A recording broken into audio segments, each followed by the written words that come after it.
بلکہ ایک پالیسی کے تحت وہ وقتی طور پہ جی وہ پیٹرول کی رسد روکی گئی ہے. صحیح. اور جیسے یہ جنگ جسے کہتے ہیں جس نے ختم ہونا ہے اور جس کے لیے انڈیکیشن ہے کہ اگلا ہفتہ اس کا آخری ہوگا تو اس کے بعد یہ رسد شروع ہو جائے گی.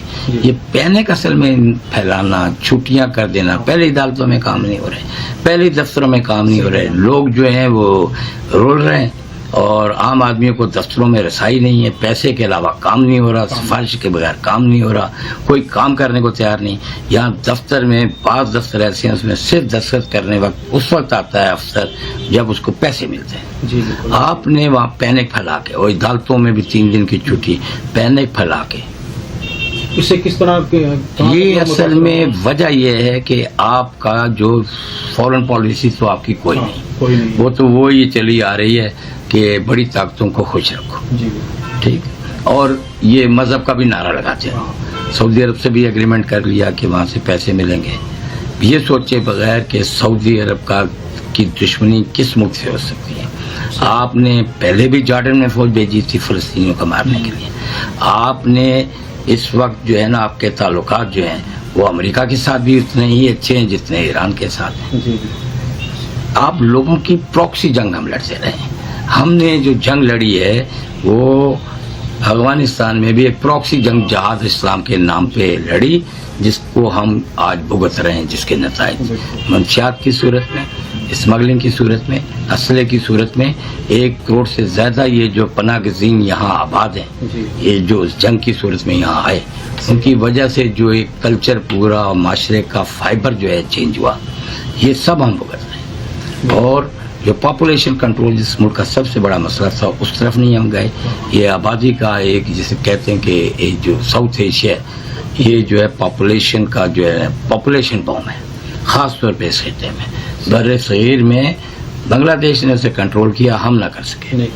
اور ہماری پالیسی جو ہے اصل میں یہ کوئی تیل جن ملکوں میں جنگ لگی وہاں تو تیل مہنگا نہیں ہو رہا. تیل اگر مہنگا ہوا تھا تو سستا بھی ہو گیا.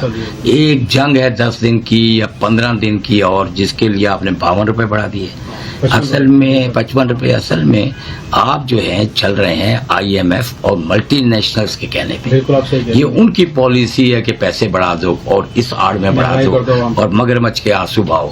اور دوسری بات ہے جب آپ اپوزیشن میں ہوتے ہیں تو آپ عجیب و غریب تقریریں کرتے ہیں کہ جی وزیر اعظم چور ہوگا اگر پیٹرول بڑھ جائے. جب آپ کی گورنمنٹ ہو تو آپ کہتے ہیں نہیں قوم کو جو ہے نا کڑوی گولی نکلنی پڑے گی. تو آپ یہ منافقت نہیں کریں. آپ یہ بھی سوچیں اپوزیشن میں گالیاں دیتے وقت حکومت کو کہ ایک دن آپ نے بھی اقتدار میں آنا ہے. ایک مثبت پالیسی ہو. اس حوالے سے ایک بات یہ کرنا چاہوں گا کہ سر آپ لوگوں کی باقاعدہ بار ایسوسیشن بنی ہوئی ہے، پاکستان بار کونسل ہے، سپریم کورٹ بار، پھر ہائی کورٹ بار. تو آپ لوگوں کی بار ایسوسیشن نے اس حوالے سے آواز اٹھائی کہ یہ جو ایشوز چل رہے ہیں تو آپ یہ باقاعدہ آواز اٹھانا چاہیے گورنمنٹ کو کہ یہ عدالتوں کو کم از کم پورا ٹائم دے یافتہ چلتی ہیں، کیونکہ ویسے آلریڈی جو ہے وہ پینڈنگ کیسز بہت زیادہ ہیں. تو اس پہ آپ سمجھتے ہیں کہ آواز اٹھانا چاہیے تھے بار کونسل کو، بار ایسوسیشن کو؟ بکلا کوئی سوال؟ بار کونسل جو ہے نا وہ پاکستان بار ہو، ہماری سندھ بار ہو، جی وہ اس کے چند ممبران ہوتے ہیں. اور سندھ بار یا پنجاب بار صوبائی بار ہے، پاکستان بار کے ممبران چنتی ہیں. انڈائریکٹ الیکشنز ہوتے ہیں. یہ جو انڈائریکٹ ریپرزینٹیٹیو ہوتا ہے اس کو خریدنا آسان ہوتا ہے، چند ووٹوں کے ذریعے بنتا ہے، گورنمنٹ کی سپورٹ ہوتی ہے. جیسے پہلے وہ فاٹا وغیرہ کے سینیٹر نہیں بنتے تھے، وہ بوریوں میں پیسے لاتے تھے اور وہ سینیٹر بن جاتے تھے، اس طرح تو پاکستان بار کے ممبر بن رہے ہیں. اور جو سندھ بار اور پنجاب بار کے بھی لوگ ہیں وہ بھی مفادات کے تحت الیکشن لڑتے ہیں ایک اور بیانیے پہ اور جا کے شامل ہو جاتے ہیں حکومتی ان کے ساتھ، اور اپنے مفادات کے لیے کوئی اپنے بچوں کو کہیں فٹ کرا رہا ہے، کوئی کسی کو جج بنا رہا ہے، کوئی پیسے لے رہا ہے، کوئی پرمٹ لے رہا ہے. اس کے اوپر پوری بار کا ویلفیئر کے لیے کوئی کام نہیں ہوتا. وکیلوں کو اس وقت جو وعدے کرتے ہیں یا وکیل بھی ان سے اس طرح وعدے نہیں لیتے کہ آپ کا موقف کیا ہے. اس وقت دوستی، تعلقات، ادھر ادھر، خوش اخلاقی اور یہ پلانٹڈ قسم کے یہ جو پیڈ ورکر اور پریڈ ڈنرز کے ذریعے آپ الیکشن جیتتے ہیں اور بعد میں جا کے اپنی اوقات دکھا دیتے ہیں. میرا کہنا یہ ہے جو ڈائریکٹ الیکشن ہوتے ہیں جیسے کراچی بار کا ہے، سندھ ہائی کورٹ بار کا ہے، وہاں آپ کو پتا ہے کہ وکیل ووٹ دے کے آپ کو ڈائریکٹ جو ہے نا ہٹ کرے گا اور آپ کی بات نہیں مانے گا. جیسے لاہور ہائی کورٹ بار کے ابھی الیکشن ہوئے, ایک آدمی نے آدھے ووٹ لیے لیکن آپ نے کہا دھاندلی ہوئی ہے. اسلام آباد ہائی کورٹ میں آپ نے دھاندلی کرا کے 9 ووٹوں سے جیتے. تو آپ کو پتا ہے کہ ڈائریکٹ الیکشن میں پبلک کا جو ٹیمپرامنٹ ہے آپ کے ساتھ نہیں, اور پبلک آپ کو سمجھتی ہے کہ آپ کون لوگ ہیں. اسی لیے کراچی بار کے الیکشن نہیں کرائے جا رہے. کراچی بار کے الیکشن کا رزلٹ انہیں معلوم ہے, اور میں نام نہیں لیتا لیکن انہیں پتا ہے کہ کون جیتے گا.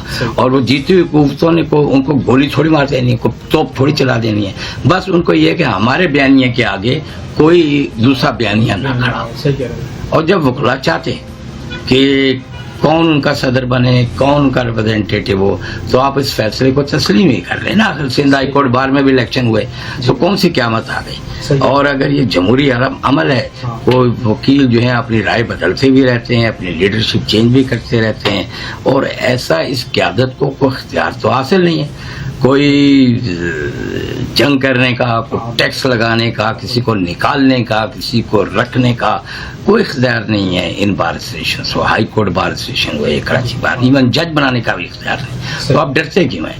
لوگوں کا ایک مینڈیٹ اسے سامنے آنے دیں, اس کو دیکھ کے اپنی اصلاح کریں کہ آپ کہاں غلطی کر رہے ہیں, آپ سے کیا منافقتیں ہو رہی ہیں, کیا چیز ہے جو آپ ان کی امیدوں پہ نہیں اتر رہے. بالکل صحیح کہہ رہے ہیں سر. سلسلہ یہ بھی ہے کہ ماشاءاللہ سے رمضان مبارک کا سلسلہ چل رہا ہے, اور ہم سمجھتے ہیں کہ آپ کے خیال میں جو کس طرح لوگوں کی مدد کی جائے, جو غریب طبقہ, ویسے مہنگائی بہت زیادہ ہو گئی ہے, اس مقدس مہینے کے حوالے سے کوئی آپ کا میسج ہے؟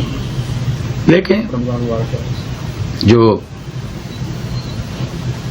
پاپولیشن ہے ہمارے ملک میں اس کو کنٹرول نہیں کیا, اور دوسرا ایک جنگ کا ماحول. وہ تو یہ کہتے ہیں کہ وہ ایک بفر گیریزن اسٹیٹ بنانی تھی, ملک بنا چلیں, بہت بات ہے. ہم لوگوں کی پراکسی جنگ لڑتے رہے, اب بھی کسی کی پراکسی جنگ لڑ رہے ہیں. لیکن یہ ہے کہ وہ تو ایک الگ بات ہے, وہ تو ایک پالیسی ہے وہ. لیکن جو پہلا مسئلہ تھا پاپولیشن کا, اس سے ساری چیزیں جڑی ہوئی تھیں. ایجوکیشن کا اسٹینڈرڈ بھی, ایجوکیشن اور پاپولیشن, اس پہ ہم نے دھیان نہیں دیا. آج ہماری 25 کروڑ آبادی ہو گئی.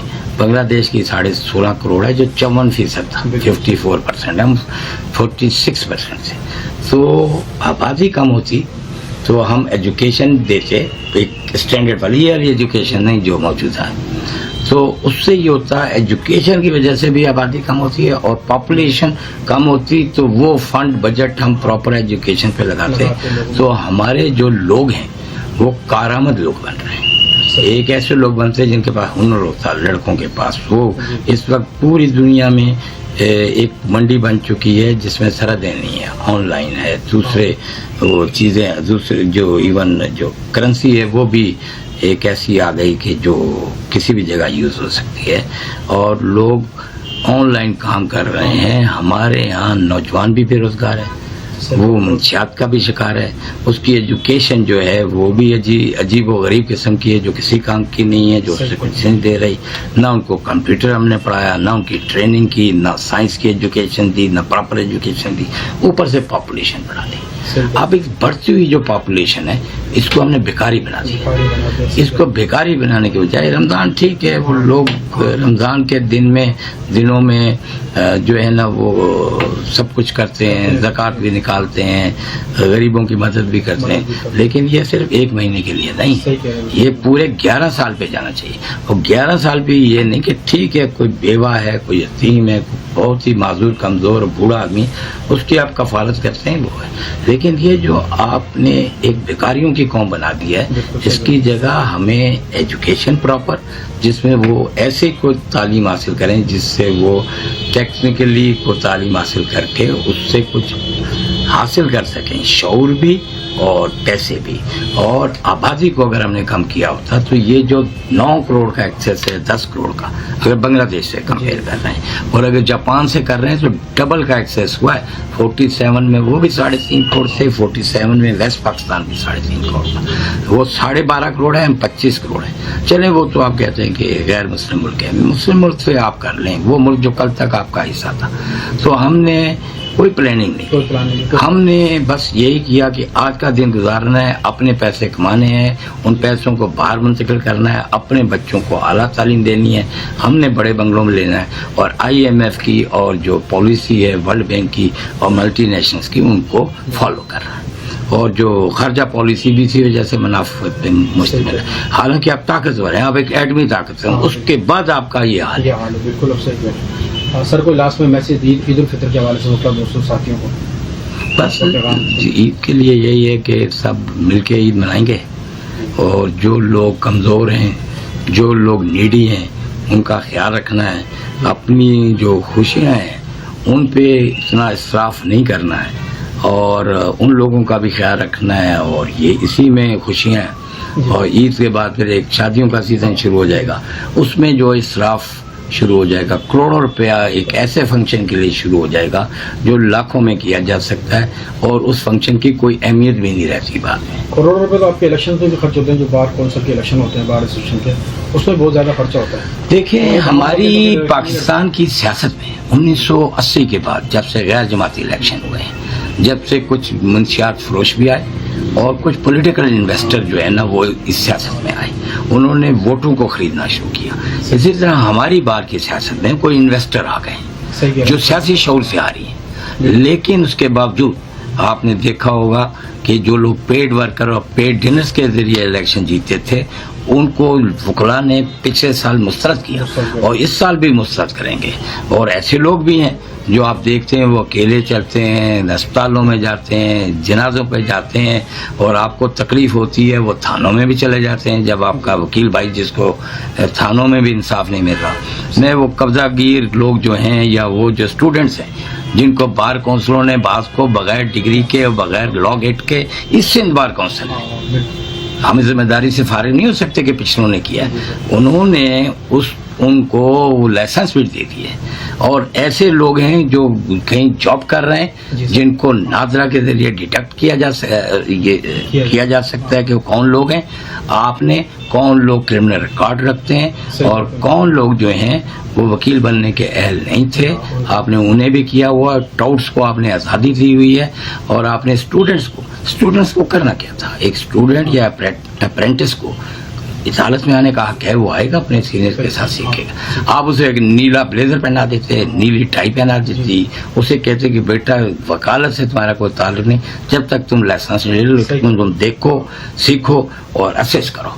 لیکن ہم نے اس کے بجائے وکیلوں کو سکھایا کہ تم سیکنڈ ایئر میں آئے نہیں, تم وکیل بن کے وہاں پہنچ گئے, تم نے جو آدمی سامنے آیا اسے ٹھوڈے مارے, لوگوں پہ قبضے کیے, کیسوں کو خریدا, اور کسی سینئر کے پاس یا کسی فرم کے پاس پڑھنے کے لیے نہیں بھیجا, کیونکہ وہاں ایزی کمائی نہیں ہے. یہ آپ کا قصور ہے, اس کو آپ نے ٹھیک کرنا ہے. لیکن اس طرح نہیں ٹھیک کرنا کہ کہا کہ یہ مرغوں کی لسٹ ہے سب ووٹ ڈالنے. اتنے بڑے بڑے وکیل کبھی KBA کا ووٹ دینے نہیں گئے. آپ کہتے کچھ ہیں کرتے کچھ ہیں. ملیر کے ایڈریس آپ نے لیے اور کہا کہ ملیر کے ڈیول ہیں, ڈیول ہونا الگ بات ہے, ملیر کا ایڈریس ہونا اور ہے, آپ نے اٹھا کے انہیں نکال دیا. اور آپ کہتے ہیں 2200 جعلی وکیل ہیں, تو ان 2200 جعلی وکیلوں کو آپ لسٹ بنا کے دیں. آج تک آپ 3 وکیل نہیں پیش کر سکے. صحیح ہے, لسٹ پیش کریں تاکہ تو یہ جو ہے نا, اور آپ کہہ دیں کہ یہ دیکھیں جی یہ وکیلوں نے یہ کر دیا, وکیل ہی نہیں تھے. وہ تو نان وکیل کو وکیل کیسے کہہ رہے ہیں؟ اور اس نان وکیل کو آئیڈینٹیفائی کرنا یہ سندھ بار کونسل کا کام ہے, جو لائسنس دیتی ہے, جو ریگولیٹری بارڈ.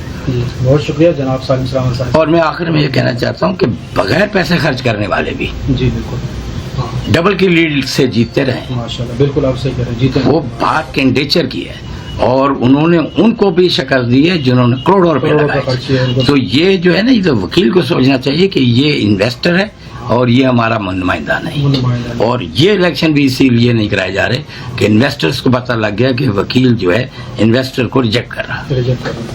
بہت شکریہ جناب سالم سرامان صاحب.